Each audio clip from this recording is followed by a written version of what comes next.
Muy buenos días a todos y a todas. Bienvenido a nuestro webinar sobre agricultura y su sostenibilidad. Hoy día tenemos una invitada muy especial, la doctora Stella Kabiri.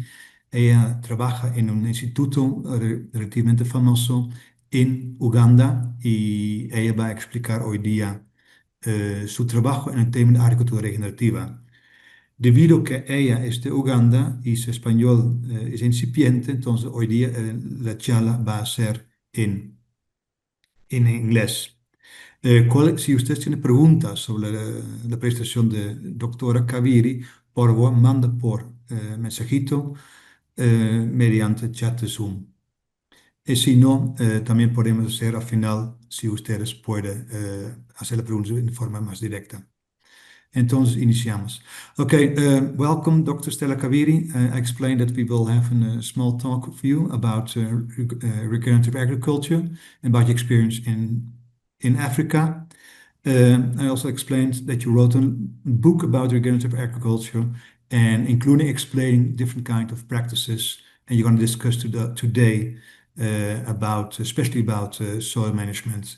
So you have about 30 minutes. People can send in their questions. If not, there will be direct questions at the end of your talk. The floor is yours. Okay.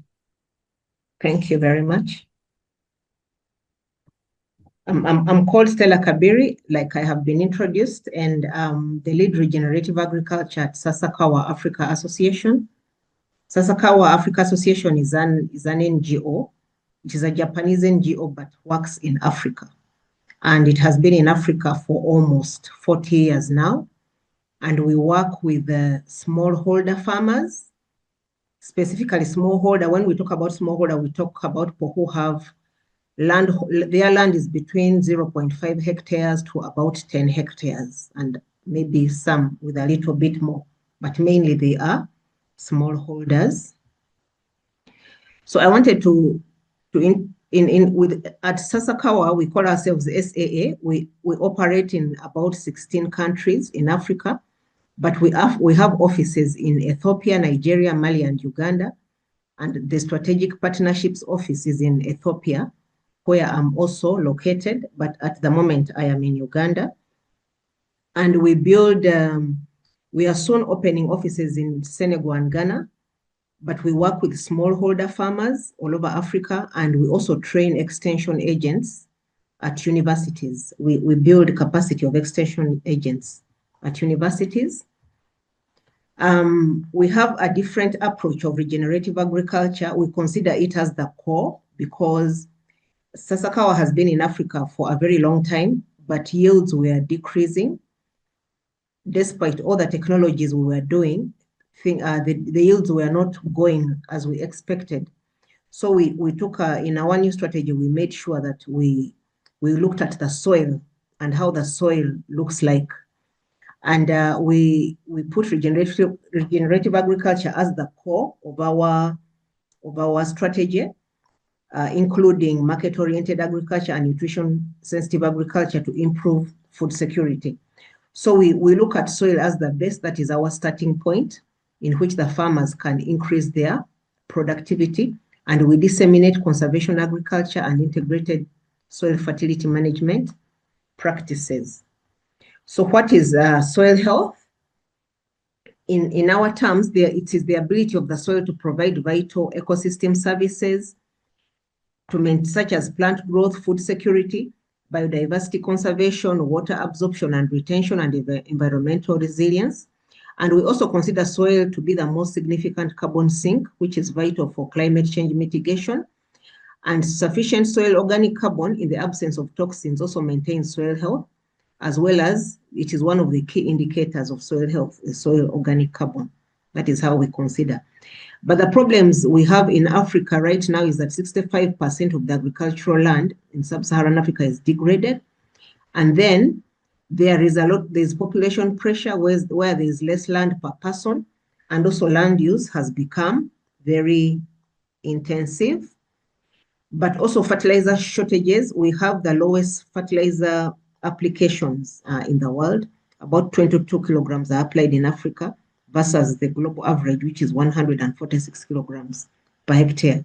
So it's very difficult to improve productivity with very low fertilizer application. However, it has been found that when you invest $1, you can get $5 in return. And in some areas, it has resulted in an increment of $7 to $30 in return after they have invested in soil health, which is a very profitable investment. So we look at regenerative agriculture using 11 principles. The Western world has a different kind of regenerative agriculture. It's about 6 principles, but mainly it's about reduction of using fertilizers, reduction of nitrogen, pollution. But then in Africa, as I have showed you, we have very few fertilizer application. So we need fertilizers, more fertilizers, and we need to build the soil health. But we have found that building the soil health is key in managing the soil to even absorb these fertilizers in a way that plants can accommodate it. So in my presentation, I'm going to present all these principles and what technologies we disseminate to farmers with these 11 principles. That is understanding the context of your farm, minimizing soil disturbance, maximizing crop diversity, keeping the soil covered, maintaining living roots all year round, preventing soil toxicity, building organic matter with compost, preventing soil erosion, harvesting rainwater, reducing greenhouse gas emissions, and integrating livestock. So the first principle is the farmer has to understand the context of their farm, because why are they doing regenerative agriculture? Do they care about the future? For instance, does this woman care that her son will be able to use the same land she's using if she maintains the health of the soil? So it is about the farmers being very aware of what the soil is all about. So in here, we train the farmers on identifying the soil health and type, what are their climate and weather patterns, what is the topography, the biodiversity on the farm, what is the farm history and management practices, and the economic and social factors, as well as goals and values. Or do they even care about the environment, that what they do on the farm can determine what happens next? Then the next principle is minimizing soil disturbance. As much as possible, we would like the farmers to be able to not disturb the soil too much. So we promote we promote jab planters, which just plant on spot, small power tillers that don't disturb the soil too much, small power dealers and fertilizer applicators. And the regenerative advantage here is that it improves carbon sequestration and soil aggregation. It also increases organic matter. The soil microorganisms and macroorganisms thrives, and it also reduces soil erosion, which is a very big problem in Africa, and also enhances water infiltration. Then the third principle is maximizing crop diversity. We actually advise that we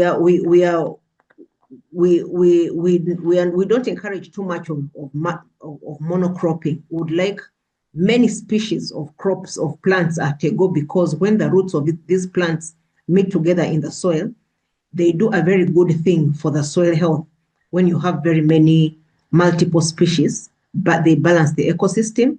It also reduces agricultural risk. If one crop fails, another one can grow. And then it increases soil fertility, accumulation of organic matter, and reduces also pest disease cycles. This is a field in the Mount Elgon area of Uganda. And this farmer has a mixture of coffee, bananas, eucalyptus trees, cocoyams, and all sorts of biodiversity on the farm. And his farm is really, the soil health of his farm was really thriving.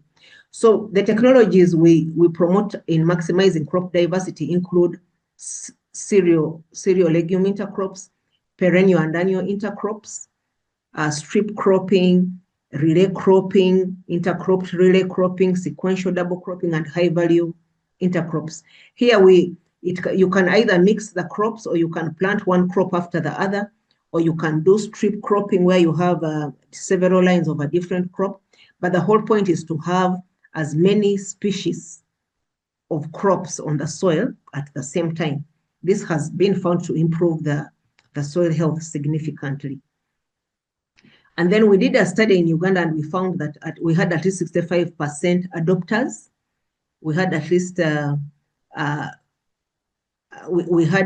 adopters that had adopted this kind of intercrops. We found farmers that almost have 6 species of crops on their field. And we were also looking at the cost of the technologies, because the farmers only take up technologies which are profitable to them and which do not cost too much. And we found that perennial and annual intercrops were highly had a lot of adopters, but also because it was also at a lower cost compared to, say, sequential double cropping. So the farmers were mainly looking for technologies that cost less, and that is a very key thing if you're to promote anything in Africa. Okay, so the next technology is keeping the soil covered. And we have there's a lot of coffee production in Uganda specifically, and the farmers literally grow their own mulch.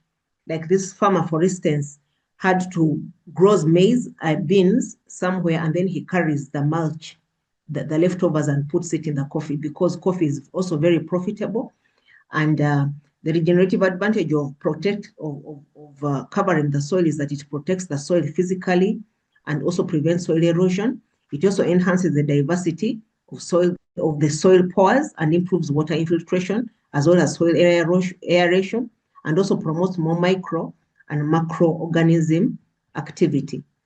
Some of the technologies we promote that are soil covering are mulching, green manure. Green manure is that you plant a crop and then you just plow it in before you plant the main season, and then it forms as a green manure.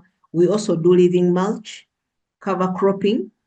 We also use Tithonia diversifolia. It's a very common plant. We use what we call naturalized land races, such that when farmers do not have what to use, they can use what is in the environment. Here is a picture in Mali where, after the rice has been harvested, this plant here in green is called Senna obstifolia. It is still green.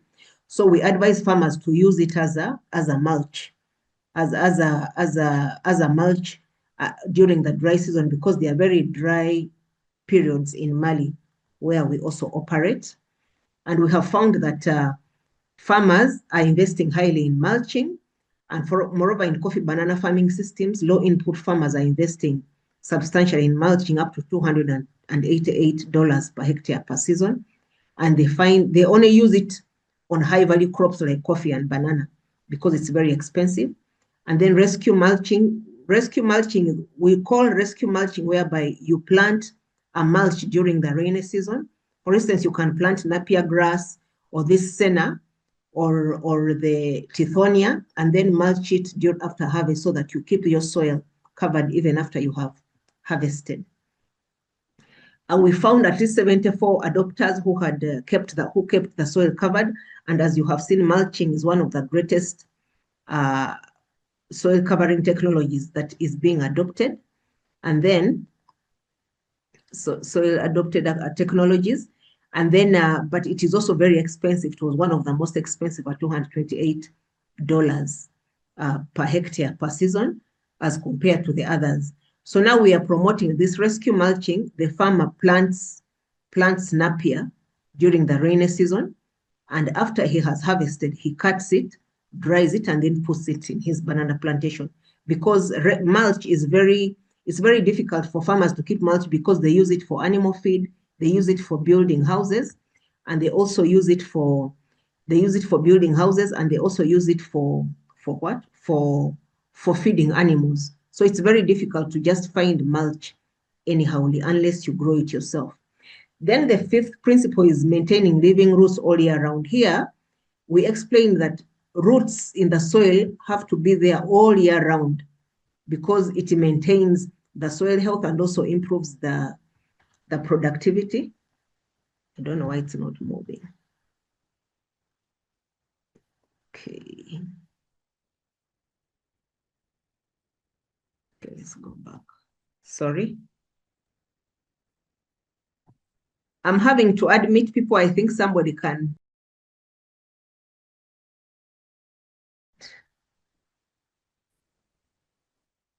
Sorry. Okay. Okay. Okay, with maintaining living roots all year round, we want that when farmers have harvested, at least they can leave plants growing, not leaving the soil bare, because it promotes organic matter accumulation, it prevents soil erosion, and microorganisms also thrive, as well as mycorrhizal fungi, which reduce pathogen infections. So many farmers in Africa are fond of harvesting and just leaving the soil bare. And the bare minimum for regenerative agriculture is that we have to maintain the living roots, even if they are from weeds, they have to be covered. So I don't know why my slide is not moving, okay? So we have something like off-season short fallows, where this is the senna plant. This is not accepted anymore among the smallholder farmers we work with. We prefer that there is some living roots in the soil all year round. So you can plant any crop and just sow it as long as you maintain the living roots in the soil. Yeah. Okay.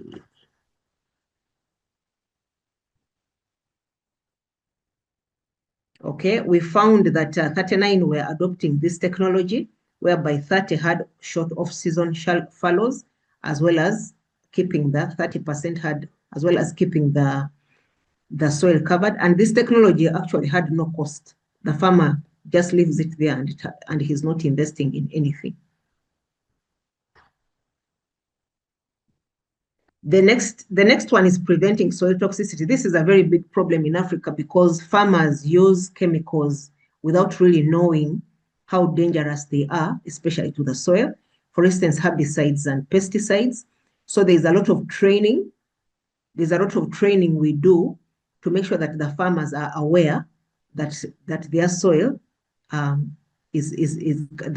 prevent toxicity, especially when they are managing pests and diseases. And the reduction and minimization of agro inputs, we do not refuse them from using agro inputs, but we say, okay, reduce or minimize and manage it sustainably, and also prevents destruction of soil structure, and also prevents killing beneficial microorganisms, including nitrogen fixing bacteria. Now we have very interesting technologies that prevent soil toxicity. For instance, we have this technology where you plant a cover crop, like say an aggressive cover crop, like a pumpkin. And when it covers, you allow it to cover the ground. And when it covers, you just spray herbicide only in the line where you are going to plant the seeds.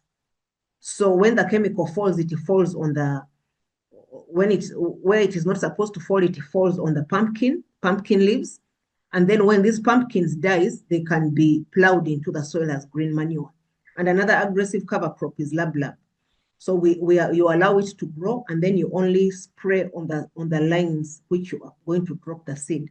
So that prevents chemicals from falling on the soil without you wanting it. And then we also prevent intercropping with pests and disease deterring crops. This is Mali. Mali, culturally, they use roselle, which is a hibiscus variety. When you plant this roselle in strips in a garden, you'll find that all caterpillars and insects attack roselle and leave the groundnuts. These were groundnuts. So it is more of a repellent. It is a repellent.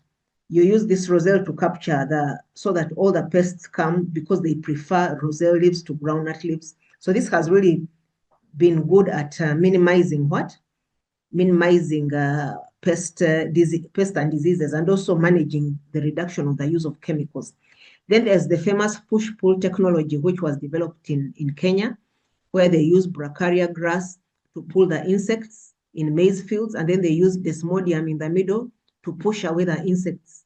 So it is a very good ecosystem strategy where volatile chemicals from, say, desmodium intercrop repel stem borers and fora mealworm and attract their natural enemies instead. So it's also a technology we promote that reduces the need for chemicals in managing pests. So here, this technology, we only found 10% of the adopters. 84% of them were not preventing soil toxicity. So it is something we are training the farmers to use aggressive cover crops and then intercropping with deterrent crops. And because they are also very expensive technologies, because the farmer has to spend over almost 80 or 90 hectares, dollars per hectare per season to utilize. And I told you the farmers only invest in something that they can afford. So here we found farmers in Mali and Uganda. We promoted strip cropping with the roselle species or hibiscus. And as you can see, you find this insect was only eating the line that had roselle species, and then it left the groundnuts intact. It was very interesting even for the farmers to see, because the pests really preferred this. So we use such technologies so that you prevent overuse of chemicals. Then one of the major things we see building soil health is going to be able to build organic matter, and the farmers have to build organic matter intentionally. For instance, with compost and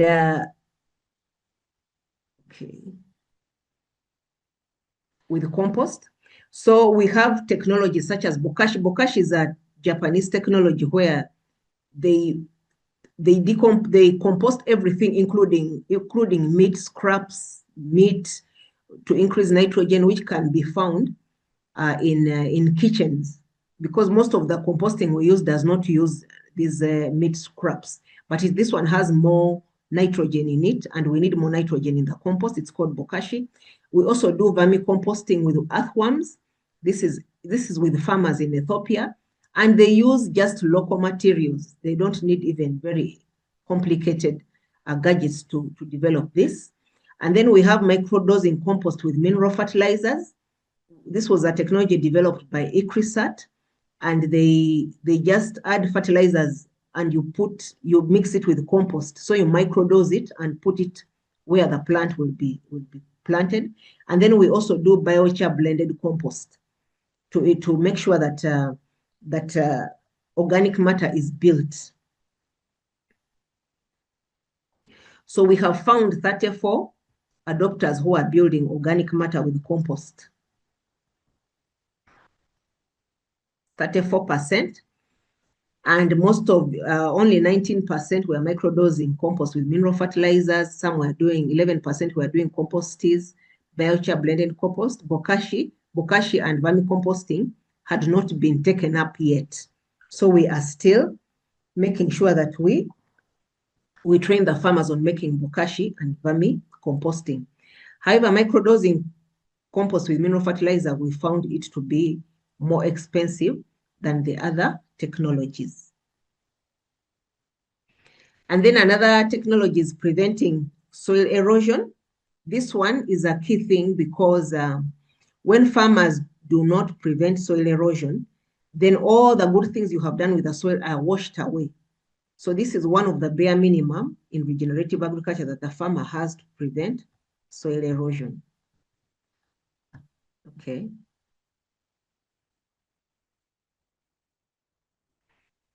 So some soil erosion preventing technologies we do. This is a fallow band system. This is what we do in Mali.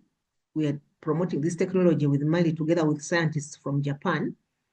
And they call it a fallow band. They keep on planting, leaving a fallow band in one season, which is used to prevent soil erosion, where this is erosion by wind.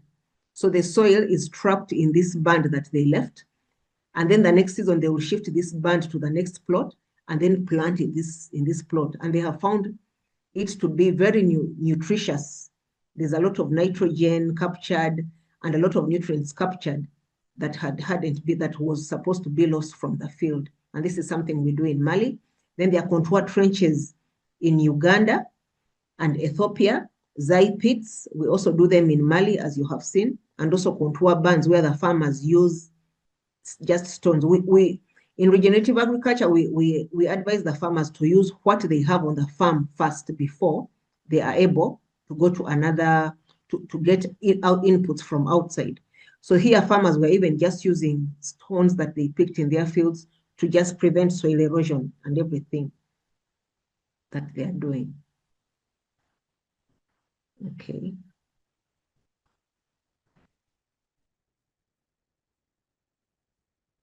So we found most of the, at least 49% of the farmers were doing contour trenches, followed by fresh lines, contour bands, permanent planting basins, and stone bands. But when we found the average cost of this RA technology, we found that permanent planting basins were most expensive, followed by trash lines at $162 per hectare, and then contour bands were the cheapest. So the farmers had to choose from what they can invest in preventing this. Then harvesting rainwater is one of the key issues in Africa because of climate change and lack of droughts. So farmers have to actively engage in harvesting rainwater instead of allowing it to just be lost. And we have water harvesting technologies, rooftop water harvesting. We have runoff from water harvesting, solar powered irrigation, as well as some of them are using water bottles during the dry season. And it's interesting, we found farmers using water bottles actually, because I mean, when there's no irrigation, it actually takes $60 per season compared to $3,000 of an irrigation system. And farmers were actually using that to survive. And the 11th principle is that we also are reducing greenhouse gas emissions intentionally, so that farmers can be able to also earn carbon credits as regenerative agriculture farmers. So we also do urea deep placement. Here, the urea is pelleted and placed deep in the soil, about 7 centimeters, so that there is no nitrous oxide emissions. And then there's alternate wet and drying in paddy rice fields. This one, we are doing it in Benin and Nigeria. And then there's biochar production, and then fertilizer applicators, also agroforestry. We advise that they have agroforestry trees around the farms, and as well as biogas and renewable energy. And this is in Ethiopia, and this is in Benin and Nigeria. And these are ongoing projects. So the adopters we found who had, sorry, okay, hold on. Okay, then the last principle is integrating livestock. Of course, African farmers have always integrated livestock. It is not a new thing, but now we are looking at it intentionally, such as irrigation with aquaculture and wastewater. This is a farmer in Uganda who uses fish water in his ponds to irrigate his other plants. These are beans and rice. And then manure handling is a problem because most of the farmers do not know how to handle the manure. And by the time they use it in the soil, it is already degraded. So those are some of the things we are teaching the farmers. So one of the things we're asking the farmers, why do they practice, the adopters, why do they practice regenerative agriculture? And we found that 45% of them say it because they know that it will produce high yield, and also it will also improve soil fertility, 39%. Labor reduction was just at 3%, meaning most regenerative agriculture technologies are really labor intensive, and the farmers are aware of that, but they are willing to invest because they will get high yields. And then the barriers to adoption of regenerative agriculture technologies, 68% says that they are very expensive. It requires high capital investment. That's what the farmers were saying. And the others are just small, but 68% said it is quite expensive to invest in regenerative agriculture. However, we have found that there is productivity gains. Banana productivity, regenerative agriculture, before farmers started doing regenerative agriculture, they were getting only 63 bunches per acre, but now they have risen to 155 bunches, which is about a 154% yield increase. However, there is still a yield gap of 69% left that has to be continued being introduced. So regenerative agriculture has bridged the yield gap by 18%, in banana production. Then when it comes to maize productivity, RA has bridged the yield gap by 27% because initially they were getting 604 kilograms per acre per season, but now it has gone to over 1,300 kilograms. But there is still a 51% yield gap left. And this is the reason, one of the reasons is that most Ugandan farmers do not use fertilizers because they are very expensive. So we believe this yield gap can be met if they used fertilizers, more fertilizers. Then bean productivity, RA has bridged the gap by 23% because initially they were getting only 174 kilograms per hectare per acre per season. Now they are getting 445, but there's still a yield gap of 63% left. But RA has bridged 63% of that yield gap. Then when it comes to coffee productivity, the yield gap it is the most promising crop when it comes to regenerative agriculture. About 49% of that yield gap has been met using regenerative agriculture technologies. So initially farmers were getting only 319 kilograms per acre per year, but now they're getting over one ton, which is a 70% yield increase. But there's still a yield gap of 30% that has to be met to really reach the potential yield of the coffee per kilogram per acre per year. Okay. So for soybean also the yield gap, 28% of the yield gap has been bridged by the yield. And they used to get 256 kilograms per acre per season, but now they are getting 593, twice that. But there's still a yield gap of 51% to be met in the productivity. And that is what we are working at. So how much has RA improved income from popular crops? I'm giving an example of Uganda specifically. We found that income from coffee increased by 4.7 times after investing in regenerative agriculture, as compared to maize, which is 2.5 times. So we are finding farmers mainly investing in regenerative agriculture in crops like coffee and banana, which have a very high income as compared to maize and other crops that don't have this level of income, because the farmers want to get more income. So we are seeing productivity gains in regenerative agriculture, especially in terms of income.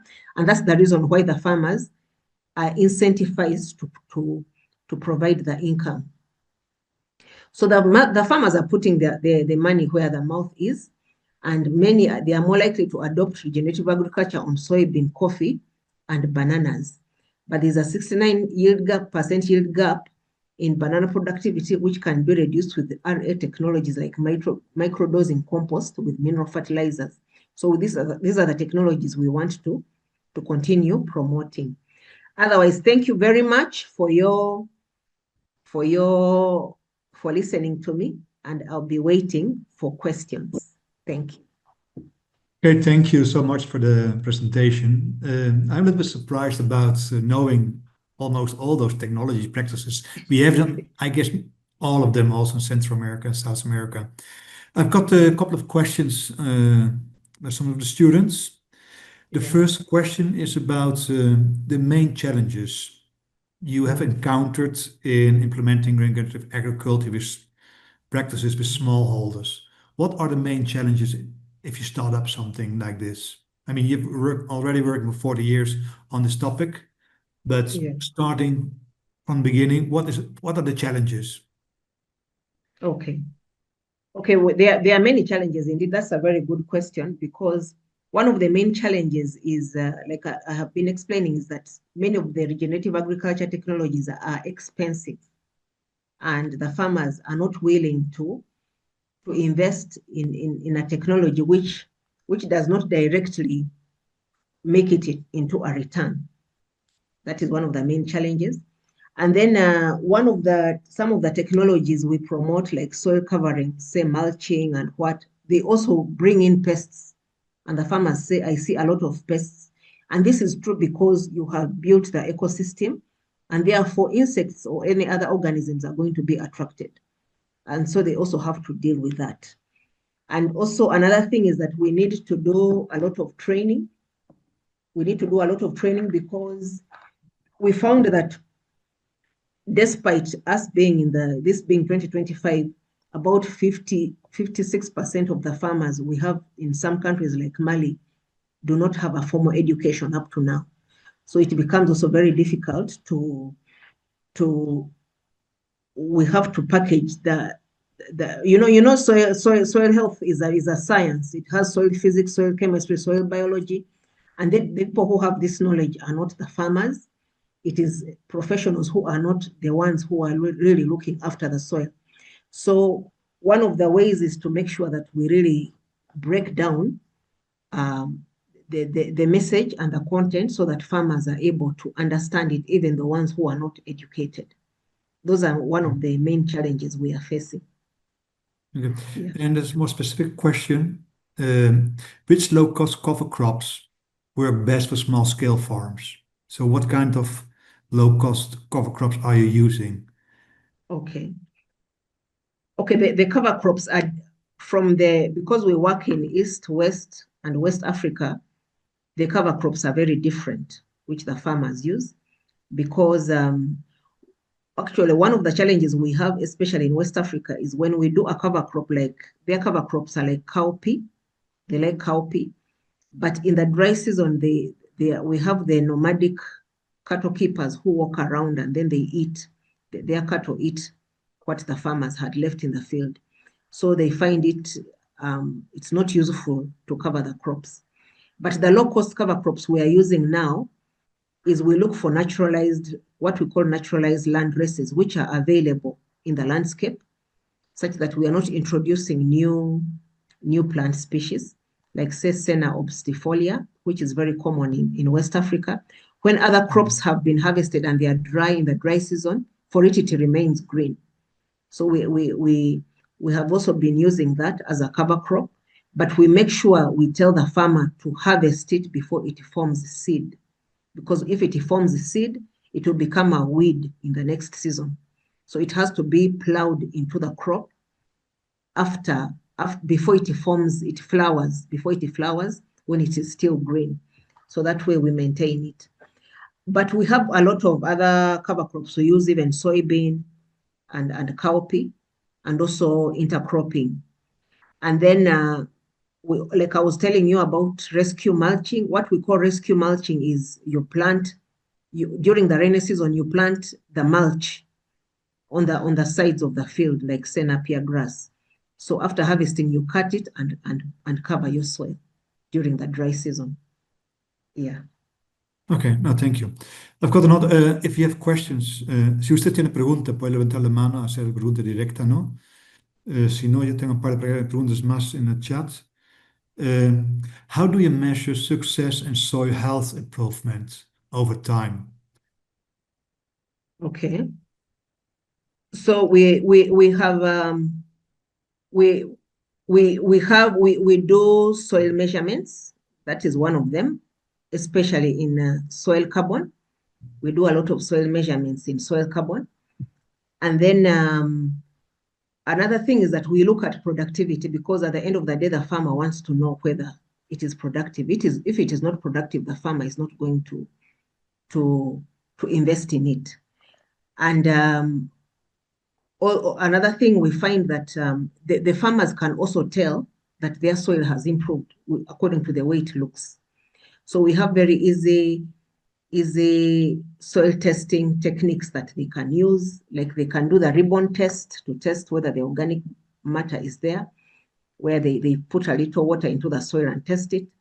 But we're also carrying out also massive soil tests to test what was there before and what is there after they have practiced regenerative agriculture.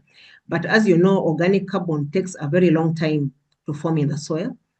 So it can even take 10 years for you to see a significant change in the laboratory. But the farmers are able to see changes in the fields. Yeah. Okay. Got another question. In your definition of regenerative agriculture, the use of fertilizers and pesticides is allowed? Yes.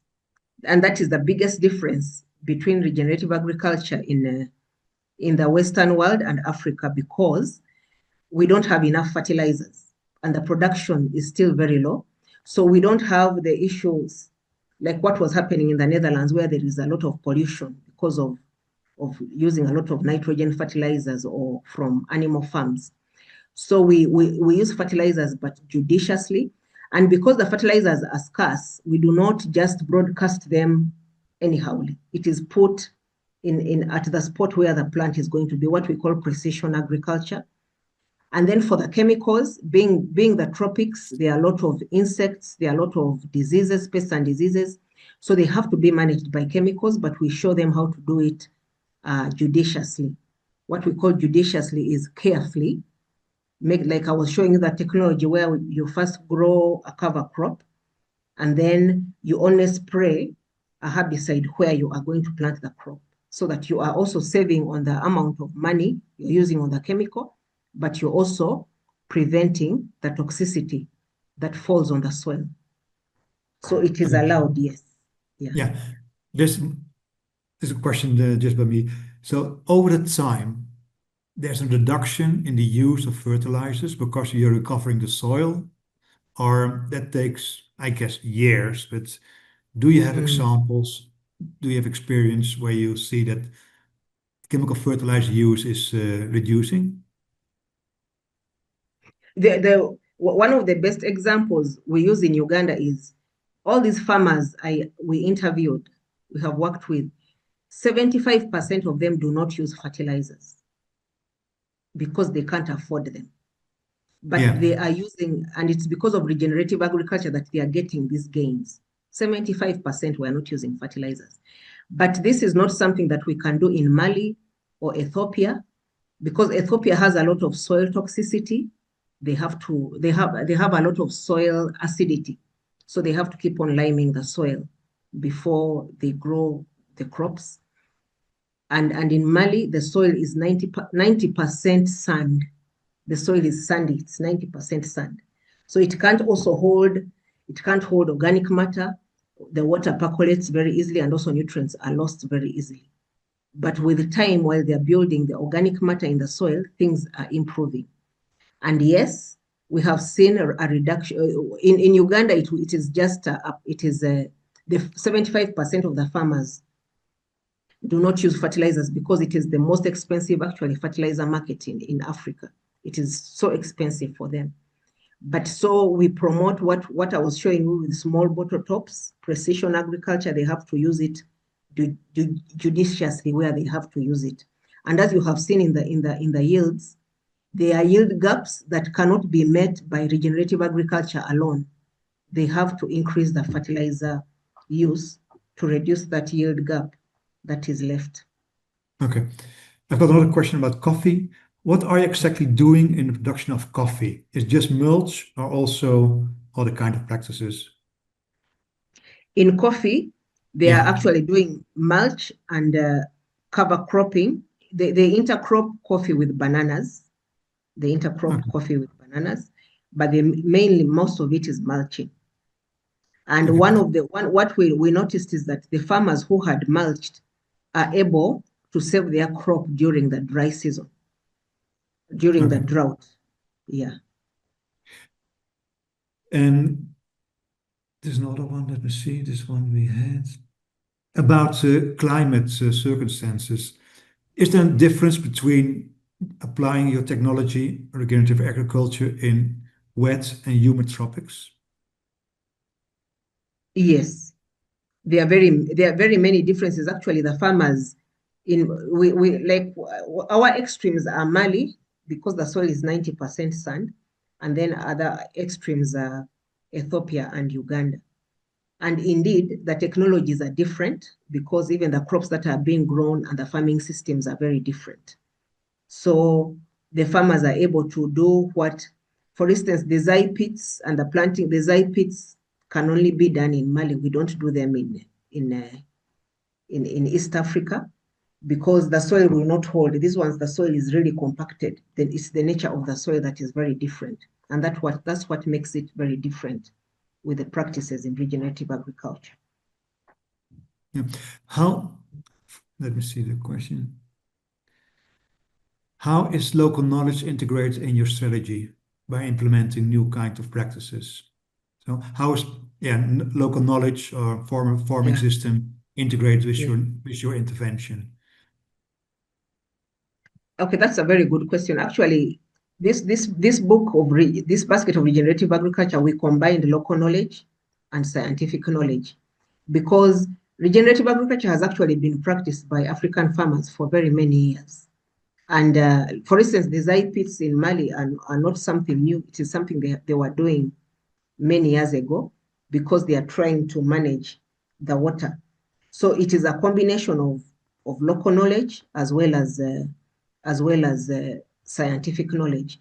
But you know, you have to get all this knowledge from the publications that scientists have published, and then you have to make it in a form that is very understandable by the farmers. And so you have to make a very easy way that the farmers can understand. So that is how we came up with that book. Yeah. Yesterday I was teaching a class about technology, and we had a small case study about Uruguay.